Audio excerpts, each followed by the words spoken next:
పాపం రేవంత్ రెడ్డి గారికి కష్టాలు వచ్చేసరికి ఈ వారాంతపు ఒక్క పలుకులు మీకు మామూలుగా ఉదయాన్నే పెడదాం అనుకున్నాం. అప్పుడు బాగా మూడుంది, కానీ సమయం కుదరలా. ఓకే, పర్వాలేదు. ఇప్పుడు పేపర్ పట్టుకొని మరీ ఇడిచేస్తూ ఉంటాం. అంటే మన వాడికి పాపం ఎక్కడ లేని బాధ కలుగుతుంది. రేవంత్ రెడ్డికి వ్యతిరేకంగా ఏంటి ఇన్ని పరిణామాలు జరుగుతున్నాయని మీరు సరిగ్గా కనుక గుర్తుంచుకుంటే, అంటే అవసరం ఉండదు, మామూలుగా చెప్తున్నాం. ఎందుకంటే వీడితో ఎవరికి ప్రయోజనం లేదు కాబట్టి, జస్ట్ టైంపాస్ కాబట్టి. ఏమని రాసేవాడు, ఈ జూబ్లీ హిల్స్ బైపోల్ రిజల్ట్స్ వచ్చిన తర్వాత ఏదేమైనా అధిష్టానం దగ్గర తన పరపతి తాను పెంచుకున్నాడు, ఈ మంత్రులను కూడా తన దారికి తెచ్చుకున్నాడు, అంతా చక్కబెట్టుకున్నాడు. క్షేత్రస్థాయిలో మొదట్లో వ్యతిరేకత ఉన్నా కూడా ఇప్పుడు అధిగమించాడు అని రాసుకొచ్చాడు. ఇప్పుడు ఏం చేసాడు, అన్నీ వదిలేసి అయ్యయ్యో ఇలా అయిపోతుంది అంటే అలా అయిపోతుంది ఏంటి, ఏమనుకుంటున్నారు అసలు వీళ్ళు రేవంతే తేల్చుకోవాలట. చూడండి, రేవంతే తేల్చుకోవాలి. కిందేమో 2 రోజుల నుంచి కొండా సురేఖ మీద వేటు సాగనంపక తప్పదు. అంటే ఈయన ఉద్దేశం నాకు తెలుసు, వెంటనే కొండా సురేఖ వ్యవహారం రాగానే 2 రాస్తాడని ఒక రాసేసాడు. ఏందో తెలుసా, మనవాడు ఏమని రాశాడంటే, కోమటిరెడ్డి రాజగోపాల్ రెడ్డి కానీ కొండా సురేఖ కానీ జగన్మోహన్ రెడ్డి వర్గీయులంట. ఇది కొండా సురేఖ అనే ఈ ప్రస్తుత మంత్రి గారు 1 సంవత్సరం క్రితం అనుకుంటారు ఒక మాట మాట్లాడి వైఎస్ఆర్సీపీ ఫాలోవర్లందరికీ విపరీతమైన మంట పుట్టించారు. ఏం చేశారు తెలుసా, మరీ అట్లా చంపిండ్రేందమ్మా వివేకానంద రెడ్డి, మరీ ఘోరంగా అట్లా చేస్తారా ఎక్కడైనా అన్నది. ఆవిడ జగన్ వర్గీయురాలట. ఎప్పుడు జగన్ వర్గం, 2012 నుంచి 16 మధ్యలో బైపోల్స్ జరిగాయే. అప్పుడు మాట్లాడితే మేము ఇంత త్యాగం చేసినాం అంటుంటే, ఒకరోజు నేను చాలాసార్లు చెప్పుకుంటాను మీకు, ఒకరోజు జగన్మోహన్ రెడ్డి గారికి ఒళ్ళు మండి మాట్లాడితే నా దగ్గర పదే త్యాగం అన్న మాట తీసుకురావద్దు అన్నాడని టాక్ అని నేను చాలాసార్లు చెప్పాను. జగన్మోహన్ రెడ్డితో ఇప్పుడు వాళ్ళకి గుడ్ టర్మ్స్ లేవు. అలా లేకపోవడానికి కారణం వాళ్ళే, జగన్మోహన్ రెడ్డి గారు. జగన్మోహన్ రెడ్డి రాజశేఖర్ రెడ్డి నుంచి వాళ్ళు లాభం పొందారు తప్ప వాళ్ళ నుంచి ఈయన లాభం పొందాల. ఫైన్. ఇక కోమటిరెడ్డి బ్రదర్స్ అంటే, కోమటిరెడ్డి బ్రదర్సు జగన్మోహన్ రెడ్డి ఇప్పుడు తెలంగాణ విడిపోతుందని, తర్వాత రాజశేఖర రెడ్డి గారు చనిపోతారని, తర్వాత తెలంగాణ విడిపోతుందని, తర్వాత జగన్ ముఖ్యమంత్రి అవుతాడని ఊహించి కాంగ్రెస్లో ఉండి వైఎస్ రాజశేఖర రెడ్డి గారికి అనుచరులుగా పేరు పొందారా? కాదు కదా.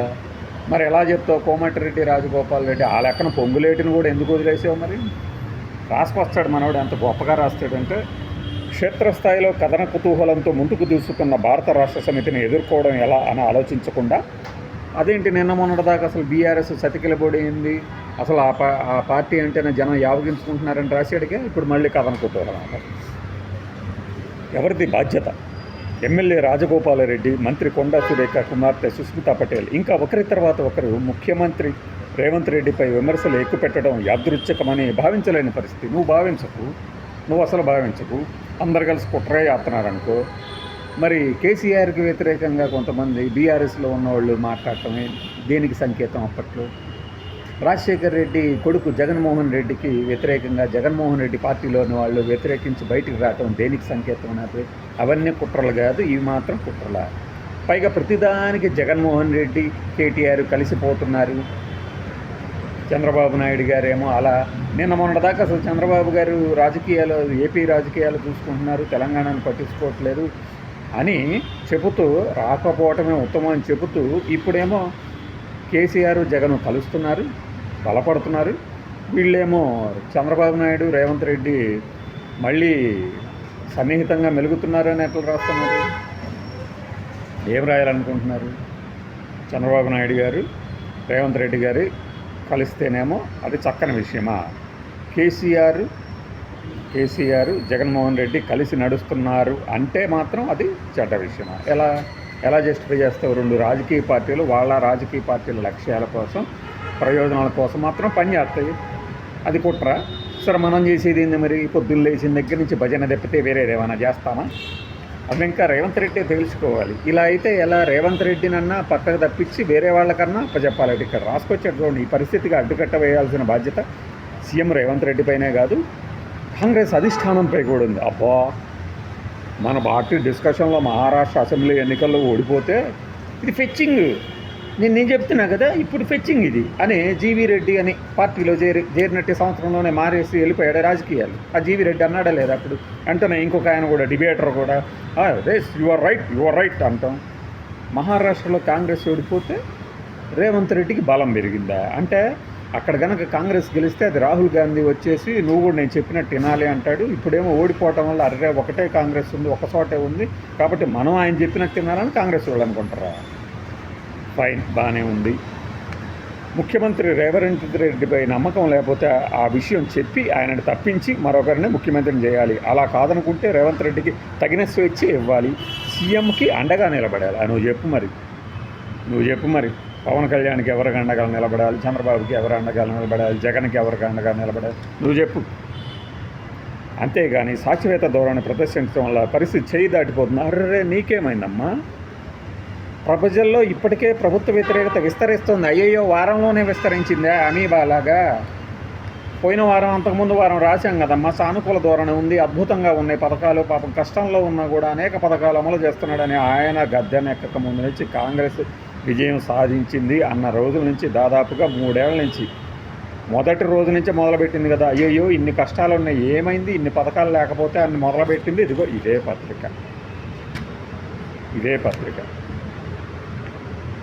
రేవంత్ కూడా ఈ పరిస్థితిని అధిగమించడానికి తనను తాను సంస్కరించుకోవాలి. వాటి మైండ్ బ్లోయింగ్ లాంగ్వేజ్. ఆయన వెంటనే ఆత్మపరిశీలన చేసుకోవాలి, చేసేస్తాడు. తన వైపు తప్పులు జరిగి ఉంటే వాటిని సరిదిద్దుకోవాలి. ప్రభుత్వ వ్యవహారాల్లో సీఎం చోదరుల జోక్యం ఎక్కువై ఉంటుందన్న ఆరోపణలు బలంగా వినిపిస్తున్నాయి. ఆరోపణలు వినిపించడం బలంగా వినిపించడం ఏంది? ఈ ఆరోపణలా నిజమా నువ్వు చెప్పు, నీకు తెలుసు కదా, సర్వంతర్యామివి కదా. ఇందులో నిజం ఉంటే తన సోదరుల్ని కట్టడి చేయడానికి రేవంత్ చర్యలు తీసుకోవాలి. ఏంది దొంగతిరుగుడు భాష? ఇది కనుక నిజమైతే నువ్వు వెంటనే వాళ్ళని ఆపేయబ్బా అనాలి కదా. చర్యలు తీసుకోవాలి. ప్రభుత్వ వ్యవహారాల్లో తన సోదరులకు జోక్యానికి అడ్డుకట్ట వేయగలిగితే రాజకీయ ప్రత్యర్థులే కాదు, పార్టీలోని అంతర్గత శత్రువులకి విమర్శలు చేయడానికి అవకాశం ఉండదని సీఎం గుర్తించాలి. అంటే ఇప్పుడు ఇతరులకు అనుకోండి, జగన్మోహన్ రెడ్డి పాలన అనుకోండి, కేసీఆర్ పాలన అనుకోండి, ఏమవుతుంది? అన్నీ వాళ్ళు చెప్పినవన్నీ నిజాలే, పేపర్లు రాసేవన్నీ నిజాలే, ఆరోపణలు కాదు, అవినీతి దోచుకు తిన్నారు కదండి అని మొహం యావగింపుకు పెట్టేసి మాట్లాడతాం.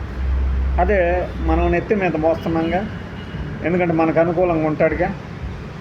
అతను అనుకోండి ఇలా ఏంటి నీకు తెలియకుండా జరుగుతుందంతగా, తీసుకోమ్మా వాళ్ళ మీద చర్యలు, చూస్తే ఎలా నీకు పోయి కదా మోగిపోయేది అన్నట్టు. నిజానికి రాష్ట్ర కాంగ్రెస్లో ఆయనకి ప్రత్యామ్నాయ నాయకుడు లేడు. వచ్చాడండి జడ్జి, మనోడు న్యాయమూర్తి కదా, తీర్పు ఇచ్చేసాడు, ఎవరు లేరంట ప్రత్యామ్నాయమూర్తి. ఏమంటే బట్టి విక్రమార్క గారు ఎంత సీనియర్ రాజకీయాల్లో. ఇంకొక ఆయన ఉన్నాడు ఉత్తమ్ కుమార్ రెడ్డి, ఆయన ఎంత సీనియరు. కోమటిరెడ్డి రాజగోపాల్ రెడ్డి వాళ్ళ బ్రదర్ ఉన్నాడు, ఆయన ఎంత సీనియరు. సీనియర్ల కొదవేంది ఆయన పార్టీలో? కావాలంటే వీఎస్సీని తీసుకొచ్చి అయినా కాంగ్రెస్ ముఖ్యమంత్రిని చేస్తుంది అనుకుంటారు. వాళ్ళందరూ అనుభవాలు లేవో. ఒకసారి పదవి చేతికిస్తేనే గమ్మా తెలిసేది. రేవంత్ రెడ్డి అంతకుముందు ఏమైనా మంత్రిగా చేశాడా? లేదుగా. అంటే మనకు అనుభవం ఉన్న వాళ్ళకి ఇస్తేనేమో మంచి అనుభవజ్ఞుడు దూసుకుపోతాడు. ఆయన అప్పుల గురించి పదే బాధపడతాడు. ఇందులో అసలు చాలామంది ఆందోళన చెందారు, ఈ ఎన్నికల్లో కాంగ్రెస్ గెలవకపోతే రేవంత్ రెడ్డి పరిస్థితి ఏమవుతుంది అంటే. ఈయనగానే ఏమన్నా అప్పులు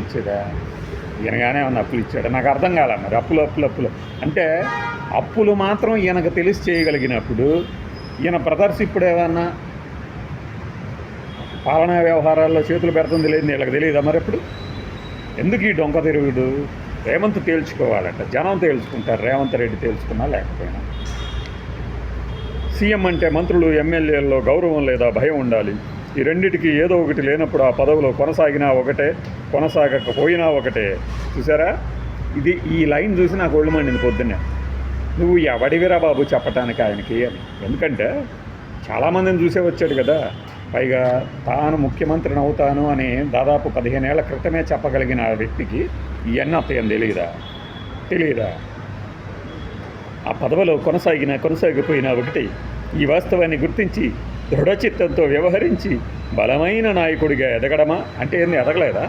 అర్రే ఆగస్టు 23, 2026 ముందు దాకా బాగా ఎదిగాడని రాసావు కదా. భలే అసలు రాజశేఖర రెడ్డి తర్వాత భలే బలంగా ఎదిగాడన్నావు కదా.